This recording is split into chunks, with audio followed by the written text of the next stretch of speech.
मित्रांनो, स्वागत आहे तुमचं पुन्हा एकदा गीता स्टडी झोन या माझ्या यूट्यूब चॅनलवर। मागच्या टॉपिकमध्ये आपण नाम हे सुरू केलं होतं। आता या टॉपिकमध्ये एक शॉर्टमध्ये सांगते की नाम म्हणजे काय। नाम म्हणजे काय? व्यक्ती, वस्तू, प्राणी, पदार्थ, ठिकाणे इत्यादीच्या घटकांना नाव दिलेले असते त्याला काय म्हणतात? नाम असे म्हणतात। आणि नाम कोणता शब्द आहे? हा संस्कृतमधला शब्द आहे, मी मागेच तुम्हाला सांगितलं होतं। आता नामामध्ये परत दोन प्रकार पाडले, ते कोणी पाडलेले? जे मोरोकेशव दामले हे जे मराठी व्याकरणाचे मोठे तज्ञ आहेत त्यांनी काय केले, त्याच्यामध्ये दोन प्रकार पडले। कोणते कोणते?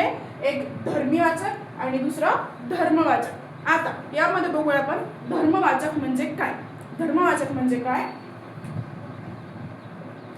गुणधर्म, गुणधर्म। आणि यालाच काय म्हणतात? भाववाचक ना असे देखील म्हणतात। काय? भाववाचक ना असे पण म्हणतात। आता गुणधर्म म्हणजे काय? गुणधर्म कोणामध्ये आपल्याला दिसून येतात? प्राणी असून द्या, व्यक्ती असून द्या, जेही काही घटक असतात त्यांच्यामध्ये काय गुणधर्म कुठे ना कुठे असतोच। म्हणजे गुणधर्मामध्ये काय येतात? आता एक उदाहरणार्थ बघू आपण। गुणधर्मामध्ये काय होतं की बाबा प्रामाणिकपणा, प्रामाणिकपणा, त्यानंतर इमानदारी, श्रीमंती, श्रीमंती हे सगळे काय गुणधर्म आहे। म्हणजे काय? गुण आहेत। आता जे गुण म्हणजे ज्याच्यामध्ये असतात तेच काय असतात? धर्मवाचक। म्हणजे ते काय असतात? भाववाचक। आता हे गुणधर्म कोणामध्ये म्हणजे आपल्याला दिसून येतात ते काय असतात? धर्मवाचक। म्हणजे जे जे गुण असतात त्याला धर्मवाचक म्हणतात। जे गुण ज्याच्यामध्ये दिसून येतात त्याला काय म्हणतात? धर्मवाचक म्हणतात। आता इमानदारी आणि प्रामाणिकपणा कोणामध्ये शक्यतो दिसून येतात आपल्याला? माणूस। आजकाल नाही दिसणार पण असतात, काही काही व्यक्ती असतात की बाबा इमानदारी असतात आणि प्रामाणिकही असतात। पण आता माणसापेक्षा आपल्याला जास्त करून इमानदारी कोणामध्ये दिसून येते? जे कुत्रे असतात त्यांच्यामध्ये काय इमानदारी दिसून येते। म्हणजेच काय बघा की जे काही गुण असतात ते कशामध्ये असतात? धर्मवाचक मध्ये असतात, म्हणजेच भाववाचक मध्ये असतात। आणि ते गुण कोणामध्ये कोणत्या घटकामध्ये आपल्याला दिसून येतात त्यालाच काय म्हणतात? धर्मीवाचक असे म्हणतात। आता यामध्ये काय माणूस आणि कुत्रे हे काय झालेले? एक धर्मीवाचक नाम झालेले।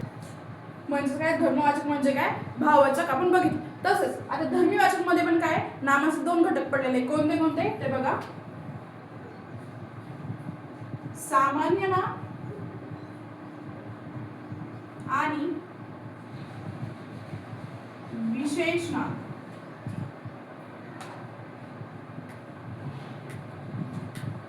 आता सामान्य नाम आणि विशेष नाम याच्यामध्ये काय शॉर्ट मध्ये आपण फरक बघूया। सामान्यमध्ये काय? इमानदारी बघितली आपण, कोणामध्ये बघितली? किंवा कुत्रा आहे त्याच्यामध्ये इमानदारी बघितली आपण। आता याला जर विशेष नाव असलं की काही काही घरामध्ये कुत्रे पाळतात, पाळीव प्राणी, त्यांना काय नाव देतात? मोती देतात, मोठू देतात, छोटू मोठू काही काही नाव देत असतात। तर तेच काय झालं? आपलं विशेष नाव झालेलं आहे। काय? हे नाव झालं सामान्य आणि विशेष नाव काय दिलं आपण? ते पण काय कुत्र्याच्याच प्रजातीमध्ये पण त्याला काय एक विशेष नाव त्या ठिकाणी देण्यात आलेलं आहे। ते कोणतं समजा आपण एक्झाम्पल घेऊया, मोती। हे झालं सामान्य नाम, हे झालं विशेष नाम। आणि यांचंच काय आपल्याला गुणधर्म दाखवलेला की बाबा कुत्रा कसा असतो? इमानदार असतो किंवा प्रामाणिक असतो। एवढाच फरक आहे त्याच्यामध्ये धर्मवाचक मध्ये आणि धर्मवाचक मध्ये। आता नामामध्ये आपण काय दोन प्रकार पडलेले बघितले, काय? धर्मीवाचक आणि धर्मवाचक। आता धर्मीवाचक मध्ये आपण अजून दोन प्रकार पडलेले पाहिले। कोणते? एक सामान्य नाम आणि एक विशेष नाम। ठीक आहे। आता सामान्य नाम म्हणजे काय बघा? एक सारखे दिसणारे जे घटक असतात त्यांना एकत्रित एक नाव दिले जाते, त्या नावाला काय म्हणतात? सामान्य नाम असे म्हणतात। आता सामान्य नामाला अजून एक नाव काय? जातीवाचक नाम। काय? जातीवाचक नाम। सामान्य नाम म्हणजे काय? जातीवाचक नाम। म्हणजे एखाद्या घटकाचा, एखाद्या समूहाचा ते काय करून देतात? ओळख त्या ठिकाणी करून देतात, म्हणून काय एकत्रित जात तयार करतात, त्यालाच काय म्हणतात? जातीवाचक नाम। त्यालाच काय म्हणतात? सामान्य नाम असे देखील म्हणतात। आता उदाहरण बघा, सामान्य नाम म्हणजे काय? उदाहरणासहित बघू आपण। आता सगळे काही झाड आहेत, काय झाडे सामान्य नाम झालं। कसं काय बघा? आता झाडामध्ये आपण किती प्रकार बघितलेले? काही काही आंब्याचे असतात, आंबा, त्यानंतर पेरू, टरबूज, हे काय झालं? आपलं सामान्य नाम झाले। म्हणजे काय? ह्या सगळ्यांना एकत्रित त्यांनी आणलेलं आहे आणि या सगळ्यांच्याच नावाला काय केलं? त्यांनी झाडे नाव देऊन दिलं। पण जर आपल्याला ओळखायचं असेल ते आंब्याचं झाड आहे, पेरूचं झाड आहे किंवा टरबूजचं झाड आहे, त्याला काय विशेष नाव आपण त्या ठिकाणी दिलेले. म्हणजे हे काय झाले आपले विशेष नाव आणि हे काय झालं झाड काय झालं आपलं सामान्य नाव. सामान्य नाम समजलं. आता विशेष नाव. विशेष नाम म्हणजे व्याख्या बघू आपण. बघा विशेष नाम म्हणजे काय की एका विशिष्ट व्यक्ती, वस्तू, प्राणी इत्यादी गोष्टींचे जे नाव असते, इत्यादी गोष्टींचे जे नाव दिलेले असते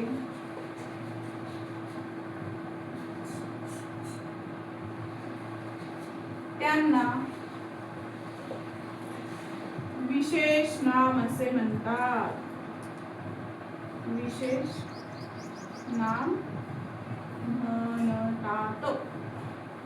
काय सांगितलंय की एखाद्या विशिष्ट गोष्टी असतात की बाबा व्यक्ती असेल, जसं प्रधानमंत्री नरेंद्र मोदी, त्यांना काय एक विशिष्ट नाव दिलेलं आहे.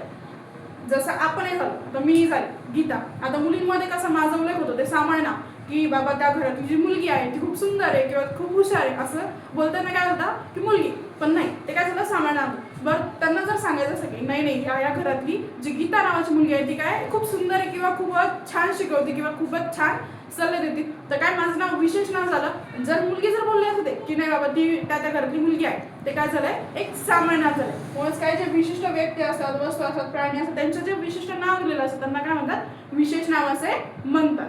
बघा नामाचे 3 प्रकार पडले होते. कोणते? सामान्य नाव, विशेष नाम आणि भाववाचक नाम असे 3 प्रकार पडले. त्यावर नंबर 1 बघितला आपण सामान्य नाव. आता सामान्य नावामध्ये परत अजून काय पडले 2 त्या ठिकाणी प्रकार पडले. कोणते? एक पदार्थवाचक नाम आणि एक समूहवाचक नाम. आता पदार्थवाचक नाम म्हणजे काय, जे नाम संख्येत मोजता येत नाही पण मोजमापाने मोजता येते त्यालाच काय म्हणतात पदार्थवाचक नाम. म्हणजे काय मोजता येतं पण कशाने मोजावं लागतं आपल्याला मोजमापाने. म्हणजे कसं किलो, ग्राम किंवा मीटर, लिटर या गोष्टींनी मोजावं लागतं, मगच काय ते मोजता येतात. त्यामध्ये उदाहरणार्थ बघू आपण काय काय येऊ शकतात पदार्थवाचक नावामध्ये. बघा साखर, त्यानंतर दूध, अजून कापड, रस्ता, हे सगळं काय आपल्याला मोजमापानेच मोजावं लागतं. आता साखर काय आपण 1, 2 असं मोजलं जाणार आहे कधी नाही, तर ती कशामध्ये मोजलं जाणार आहे की बाबा अर्धा किलो आहे, 1 किलो आहे, 2 किलो आहे, पावशेर आहे असं तिला मोजावं लागतं. म्हणूनच काय जे संख्येत मोजता येत नसतं, फक्त मोजायला काय लागतं त्याला मोजमाप लागतं. अशा घटकांना काय म्हणतात पदार्थवाचक नाम. आता दुसरं बघूया आपण समूहवाचक. बघा दुसरा आहे समूहवाचक नाम. आता काय सांगितलंय, ज्या नावाने संपूर्ण समूहाचा बोध होतो. समूह म्हणजे काय, एकत्रित सगळ्या गोष्टी, सारख्या गोष्टी एकत्रित येणे, त्यालाच काय म्हणतात समूह म्हणतात. काय सांगितलंय, ज्या नावाने संपूर्ण समूहाचा बोध होतो त्या नामाला समूहवाचक नाव असे म्हणतात. समूहवाचक नाम असे म्हणतात.